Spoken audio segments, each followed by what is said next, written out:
my soul with the rags together. You ever wonder how someone can come from absolutely nothing and end up giving the world everything? Dolly Parton's story isn't just about country music or fame or money. It's about heartbreak, hope, and holding on when the world tries to knock you down. She wasn't born into glitz and glamour. She was born in a one-room cabin in the Smoky Mountains of Tennessee. No electricity, no running water, no heat in the winter. Her family was so poor, they paid the doctor who delivered her with a bag of cornmeal. Can you imagine? 12 siblings, one bed, and hand-me-down clothes made from rags. Yet somehow, even in that life of struggle, there was love. And there was music. Dolly didn't wait for the world to find her. She chased it. At just 10 years old, she was already traveling to Nashville with her uncle Bill Owens, knocking on studio doors, singing wherever she could, and sleeping wherever they'd let her. She had nothing but a guitar and a voice that could stop hearts. She said those early trips were exciting, heartbreaking, and hungry, all at once. And still, she never stopped.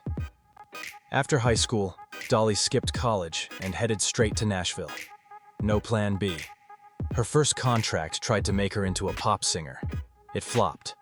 Her songs didn't chart, her voice was overlooked, and Nashville shrugged her off. But Dolly wasn't just a voice. She was a songwriter. That's where she hit her stride. She and her uncle wrote "Put It Off Until Tomorrow," and when it became a hit for another artist, people finally started asking, "Who's Dolly Parton?" From there, the doors creaked open. In 1967, she released "Hello, I'm Dolly." It was more than an album, it was a statement. Her songs didn't just rhyme, they told stories. About poverty, about loss, about survival. Songs like "Coat of Many Colors," inspired by her mama sewing together a jacket from old rags, hit people right in the heart. Because it was real. She wasn't just singing it, she lived it. But behind the rhinestones and stage lights, there was still a girl carrying pain. Dolly lost her baby brother Larry when she was just 9. He lived only 4 days. That loss haunted her for the rest of her life. Her mother, Lee, held the family together with nothing but stories, songs, and sheer willpower. And when she passed away in 2003, Dolly couldn't even sing "Coat of Many Colors" for months. Her grief ran that deep, and the sorrow didn't stop there. In 2018, Dolly lost her brother Floyd. More than just family, he was her creative soulmate. They wrote music together, shared the same rhythm. And when he died, she didn't speak about it publicly. There were no headlines, just silence. Because some losses, they're too personal for words. Then there was the heartbreak of motherhood, a song Dolly never got to sing. She and her husband Carl Dean had dreamed of kids, but health issues and a surgery in the early 80s made that impossible. She fell into a deep depression, even contemplated ending it all. The woman who brought so much joy to others was fighting just to stay alive. What saved her? A little dog named Popey, scratching at the door. That moment, so small, so quiet, brought her back. She called it a sign, a reason to keep going, and keep going she did. Dolly turned pain into poetry, and into power. She built an empire, more than 3,000 songs, all under her name. She never sold her rights, which is why songs like Jolene, 9 to 5, and I Will Always Love You still bring in millions every year. Just I Will Always Love You, especially Whitney Houston's version, has made over $40 million in royalties. And Dolly owns most of it outright.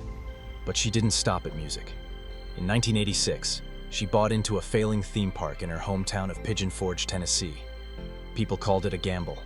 She turned it into Dollywood, the most visited attraction in the state. Over 3 million people go every year. It's not just a theme park. It's a tribute to her roots, a love letter to the mountains that raised her. And then there's her giving. She's donated hundreds of millions to causes she believes in: education, healthcare, disaster relief. Her imagination library has sent out over 200 million books to children around the world. She didn't have to do that, but she did. Because Dolly never forgot where she came from. But even legends have their final heartbreaks. In 2025, Carl Dean, her husband of nearly 6 decades, passed away quietly in their Nashville home. The man who stayed out of the spotlight, who loved Dolly for Dolly, was gone. She planned the entire funeral herself. No paparazzi, no press, Just wildflowers from their yard and a chapel on their property. She read a letter Carl had written her years before. "You were always my shining star, but I never needed the world to know. Just you." Then she sang a song no one had ever heard. One she wrote just for him, decades ago. Her voice cracked. Her hands trembled. And by the time she hit the last note, she was crying. So was everyone else. Now at 78, Dolly lives alone in that same Brentwood mansion. Carl's boots are still by the door. His chair still sits empty. And though she's surrounded by staff, by godchildren like Miley Cyrus, and by fans who adore her, the silence hits different these days. She still wakes up early, still writes, still hums to herself as she walks the grounds. But when she visits Carl's chapel, there's no spotlight, just memory. Her fortune today? Over $650 million. But the way she's arranged it all? That's the real story. She's made sure her legacy will outlive her. That money will go to the causes she loves: kids, music, books, her people in Appalachia. She may not have had children, but she's mothered millions with her words, her songs, and her kindness. And when she's gone, her name will still echo in libraries, in schoolrooms, in every little girl who dreams with an empty pocket and a full heart. Because Dolly Parton didn't just become famous, she became family to the world. So tell me, what part of Dolly's story hit you the hardest? Was it the loss, the love, the fight to keep going? Drop your thoughts down below. And hey, if this story touched you even a little, share it. Someone out there might need to hear it today. And don't forget to stick around for more stories that remind us all what it means to truly live.